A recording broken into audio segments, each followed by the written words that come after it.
assume that Mr. Trump's tactics are governed by the book, The Art of the Deal, which is to say he's totally transactional, not ideological. Ideology is how he gets elected. Transactions is what he does after he's elected. So I'm sure there are some quid pro quos, but I think the markets are important too. It's critical to understand that rare earths aren't rare. We haven't looked for them because the Chinese produce them so efficiently, well, relative to other countries. The Chinese have begun to look at the discoveries of rare earths in Malawi and Brazil, among other places, and they've seen that the cure for high prices is always high prices. And to the extent that they let market forces prevail, the global dependency on the Chinese supply chain ends. I think that's very, very important to understand. There are some important rare earths discoveries on a global basis, and the Chinese ban led to an increased sense of urgency on the part of Western governments, and that translated to official state sector support, which is a different way of saying a very low cost of capital to people in the rare earth space. And I think the Chinese, much like they did 15 years ago, saw this and thought, you know what, we got to moderate what we're doing.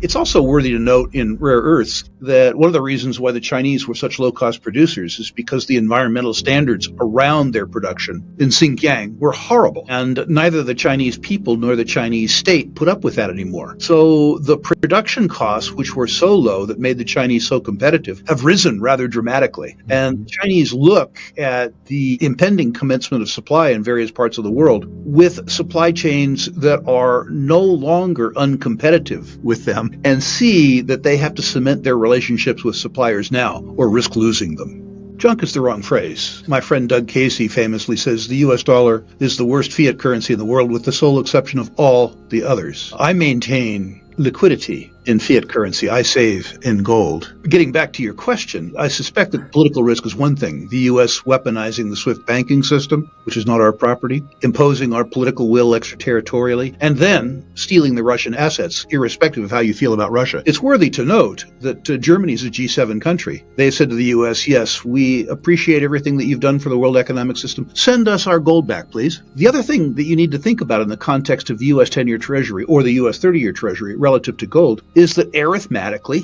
the Treasury's not a very good deal. Yes, you will get paid back because they can print. But let's look at the arithmetic around the U.S. Treasury. My belief is that the CPI is a lousy metric to measure inflation. My belief is that the purchasing power of my savings relative to the basket of goods and services that I consume is somewhere between 7.5% and 8% a year. The CPI says 2.5, but they shop somewhere that I don't shop. If you are receiving 4.5% interest in a currency where the purchasing power is declining at 7.5% a year, you're losing 3% a year for 10 years. The Chinese have looked at that and said we're assigning seigniorage to somebody who regards us as an enemy, while at the same time losing 3% a year in purchasing power. We can probably generate a better return than that in our own country or in countries that believe themselves to be friendly to us. I think that's what you need to understand. Is this going to be a sea change that happens overnight? Of course not. Gold bull markets are very, very long, real ones in duration.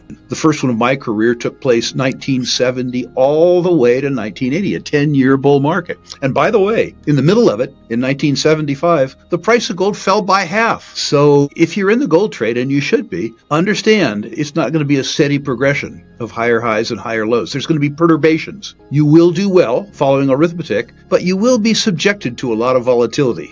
I can tell you that cap rates on conventional real estate scare me. They seem high. When I look at the ability for real returns in real estate to exceed the cost of capital, it seems to me in a lot of real estate assets that the wind is no longer in my sails. And I was a real estate investor for 30 years, actually. I believe that inflation is much higher than most people believe. And as a consequence of that, I think that the long bond market is a really ugly trap. And if the long bond market falters as substantially as I think it will, the multiples associated with both real estate and equities markets will get hit hard. I'm certain enough that I'm maintaining fairly high cash reserves, and I'm sticking very close to my knitting. It's worthy to note that a guy who's a pretty good generalist investor, Buffett, that guy, has $1/3 trillion in cash. This is a guy, by the way, that did very well in the 1970s. When equities indexes went nowhere, he generated a 20 or 25% compound annual internal rate of return. This is a guy who who's a pretty good picker. By his rule of thumb, which is aggregate equity markets valuations relative to GDP, the market is in 200%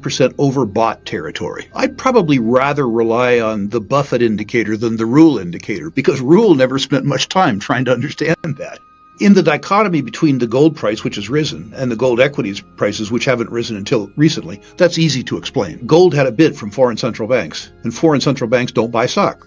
An asset class that had a bidder went up, and an asset class that didn't. With regards to industrial materials and other forms of natural resources, the markets are pricing in a recession. I'm not smart enough to tell you if we're going to have a recession, but in a recession, you can have the odd paradox where supplies are falling due to scarcity. That's going to happen in resources. But if demand falls too, prices don't have to go anywhere. So you're seeing in the weakness of the oil price, despite falling oil production, markets forecasting a depression and actually experiencing a decline in near-term demand. You're seeing the same thing in copper. So I think that in non-gold natural resources, what you're seeing is broad fears of a recession and perhaps the early signs of reduced demand due to economic stagnation. How much of that has to do with the tariffs and the expectation of weaker U.S. demand? I don't know. This I can tell you, if you look out a little bit, 5 to 7 years, we are, as a society, as a people, not just the U.S., but around the world, underinvesting substantially in the productive capacity around natural resources. We've underinvested in copper for 30 years. We're underinvesting in oil and gas. We're underinvesting in a whole bunch of places. And these are capital-intensive businesses. If you underinvest or you scrimp on sustaining capital investments, you impair your ability to produce. We are going to have supply shortages, even against current demand. Never mind future demand, and we're going to have it in the 5 to 7 year time frame. There's no getting around that. In the interim, prices can go lower because supplies now are adequate, and if demand falters, that impacts price. Well, the upside's wild. I've been through 3 prior natural resource bull markets in my life. And what happens when consensus arrives around a business that is as small as many of these businesses is dramatic to the upside. But I need to tell you that these bear markets can take longer to unfold than most of your listeners are prepared to accept. I remember in 1982, everybody talked about the natural gas bubble and how the bubble was burst and how eventually supply and demand would take hold. The oversupply that was generated by the overinvestment in the 1970s and the weakness in demand that happened as a consequence of the recession in the early 1980s meant that bubble turned into a sausage. In fact, the industry slogan, which was survive till 85, didn't occur until 1989. The period 1981 to 1989 was characterized by the gas sausage. So people whose investment portfolios are fragile, which is to say people who are invested beyond their financial and psychological means in any given commodity, are making a mistake. Participate to the upside, to be sure, but understand that these circumstances can take longer to unfold than you had expected and can subject you to absolutely breathtaking volatility before they occur. Yeah. One of the advantages of being 72, I've been there, I've seen that, I've done that. I'm perfectly prepared to endure a lot of volatility, a lot of risk, because the rewards I've enjoyed in my life when I've been right have paid rent on all the misery that I subjected myself to on the way. The narrative always seems to overwhelm arithmetic. I guess people would rather feel than think. Yeah. One of the things that has been useful in my life is developing over time the discipline to look at noise from a different perspective. When I ran a large retail brokerage firm, one of the things I would do is check with my cage every day. And if the preponderance of buy tickets over sell tickets was more than 4 to 1, I'd make myself sell something. And if the preponderance of sell tickets to buy tickets was more than 4 to 1, I'd make myself buy something. In other words, in the short term, where there's a frenzy in one direction or the other, the market is always wrong. And I think that X is a similar indicator. I monitor X pretty extensively. And I remember 5 or 6 months ago, around the uranium trade, there were people who had uranium as part of their X handle. People who had cast their reputations on it, and they were quitting in disgust. No sign more bullish than that. And, I was able to put a trade on. Not that I needed any more uranium stocks. I had a boatload of them. But the truth is I had to take a trading position because the sentiment around uranium was so ridiculously hostile. Now, the sentiment is very, very different. And I need to tell people, not my core position, but my trading position's gone. It's cash.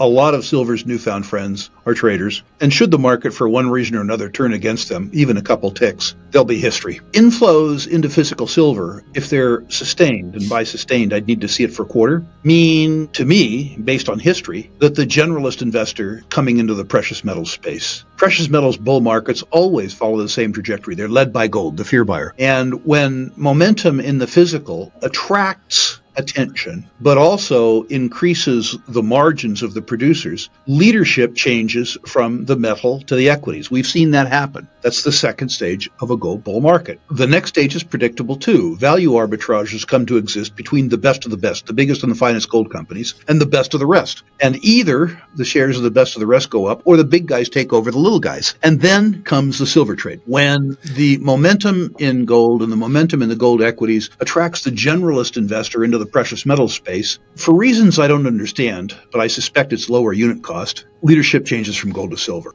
If we see continued inflows, retail inflows, into the popularly traded silver physical ETFs, and particularly into the Sprott Physical Trust, a less volatile vehicle, you will know the game is on. By the way, the price movement that you will see in silver means that you won't need Rick Rule to tell you the game is on.